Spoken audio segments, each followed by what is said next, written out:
I'm not sure I can ally with that. Welcome to What's in It for Me. I'm Jason, and in today's episode, we're delving into a crucial aspect of diversity and inclusion. The role of allies. We'll explore how to be an ally when you don't agree. We will also discuss what it means to be an ally, why it's important, and how individuals, especially from majority or privileged groups, can effectively support and advocate for their underrepresented colleagues. It's time to turn intention into action, and I'm here to guide you through this journey. Understanding allyship. First off, let's define what we mean by allyship. Being an ally involves recognizing that while we may not directly experience discrimination or marginalization, we have a role to play in supporting those who do. It's about using our position of privilege to advocate for and uplift underrepresented groups. But it's important to remember that allyship is not self-assigned. It's a title given by those you based on your actions and commitment to equity and inclusion. Why allyship matters. Why does allyship matter? Well, it's simple. Marginalized groups often don't have the same level of power to bring about change as those from more privileged backgrounds. Allies can use their influence to amplify voices that might otherwise go unheard and help drive meaningful change. This isn't about speaking for others. It's about giving them the platform and the support to speak for themselves. How can I be an ally if organizational values conflict with my personal values?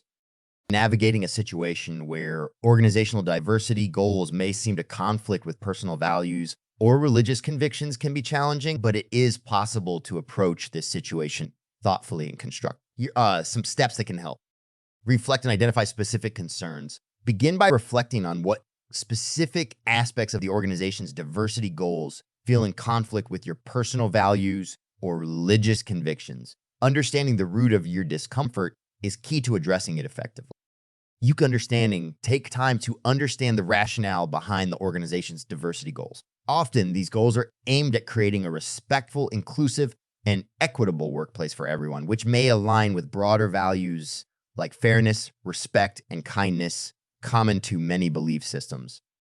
Open dialogue. If possible, engage in open and respectful dialogue with HR diversity officers in your organization.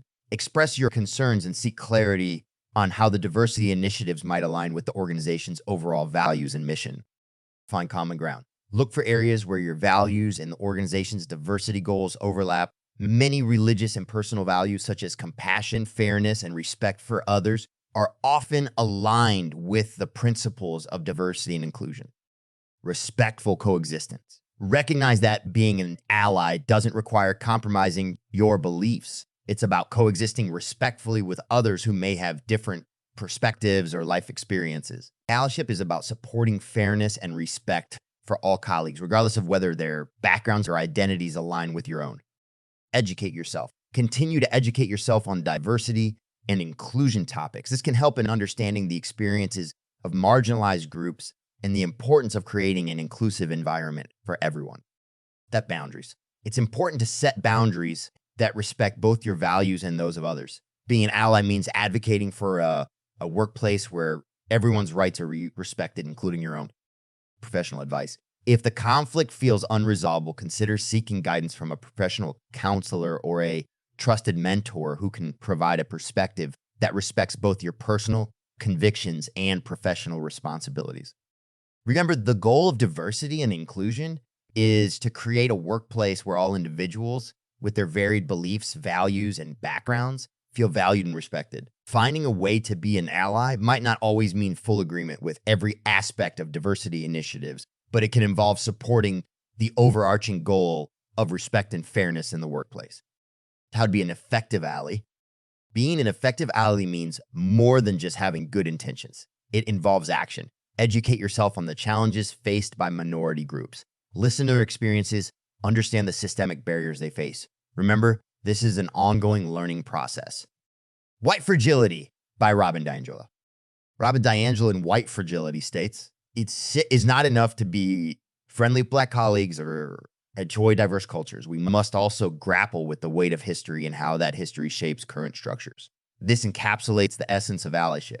It's about understanding and addressing systemic inequalities, not just individual acts of kindness. Actions allies can take. There are numerous ways you can be an ally in your workplace. Speak up if you witness discrimination, challenge policies and practices that may inadvertently disadvantage certain groups. Support diversity initiatives, not just in word, but in action.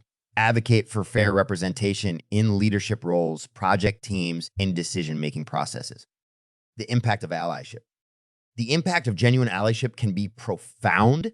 It can change workplace culture, making it more inclusive and equitable. When people from diverse backgrounds feel supported and heard, it leads to better engagement, higher creativity, and a more harmonious work environment. Allyship contributes to breaking down the barriers that hinder diversity and inclusion.